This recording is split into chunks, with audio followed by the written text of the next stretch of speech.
MG സർവകലാശാല vice chancellor doctor AV ജോർജിനെ പുറത്താക്കാനുള്ള ഫയലിൽ ഗവർണർ ഇന്നലെ തന്നെ ഒപ്പുവച്ചിരുന്നു. എന്നാൽ രാജിവെക്കാനുള്ള അവസരം നൽകണമെന്നാവശ്യപ്പെട്ട് ജോർജ് ഇന്നുകാലത്ത് മുഖ്യമന്ത്രി ഉമ്മൻചാണ്ടിയെ സന്ദർശിച്ചു. തുടർന്ന് രാവിലെ 10 മണിയോടെ രാജ്ഭവനിലെത്തിയ VCക്ക് ഗവർണർ അനുമതി നിഷേധിച്ചു. 1.5 മണിക്കൂറോളം രാജ്ഭവനിൽ കാത്തിരുന്നെങ്കിലും ഗവർണർ VCയെ കാണാൻ കൂട്ടാക്കിയില്ല. തുടർന്ന് വൈസ് ചാൻസലർ സ്ഥാനത്തു നിന്നും പുറത്താക്കിക്കൊണ്ടുള്ള ഉത്തരവ് ഗവർണറുടെ ഓഫീസ് ജോർജിന് കൈമാറി. എന്നാൽ പുറത്താക്കൽ നടപടിയെക്കുറിച്ച് അറിയില്ലെന്നായിരുന്നു VCയുടെ പ്രതികരണം. വൈസ് ചാൻസലർ സ്ഥാനത്ത് നിന്ന് മാറണമെന്നത് സംബന്ധിച്ചുള്ള ഒരു ഉത്തരവിൽ ഗവർണർ ഒപ്പുവെക്കുകയും ചെയ്തതായിട്ടാണ്. എനിക്കറിയില്ല. അത് സംബന്ധിച്ച് താങ്കൾക്ക് എന്തെങ്കിലും വിവരം ലഭിച്ചിട്ടുണ്ടോ? എനിക്ക് യാതൊരു വിവരവും ലഭിച്ചിട്ടില്ല. ഞാൻ ഗവർണറെ പേഴ്സണലായിട്ട് കാണാൻ വന്നു.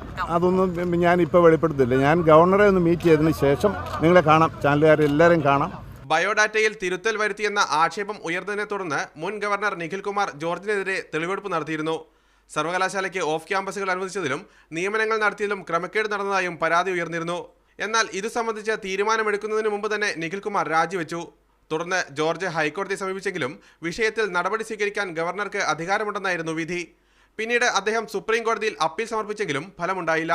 ഉന്നത വിദ്യാഭ്യാസ കൗൺസിലും VCക്കെതിരെ ഗവർണർക്ക് റിപ്പോർട്ട് നൽകിയിരുന്നു. VCയെ പുറത്താക്കുന്ന കാര്യത്തിൽ സർക്കാർ കൂടി അനുകൂല നിലപാട് സ്വീകരിച്ചതോടെയാണ് ഗവർണർ കടുത്ത നടപടിയിലേക്ക് കടന്നത്. മീഡിയ 1 തിരുവനന്തപുരം.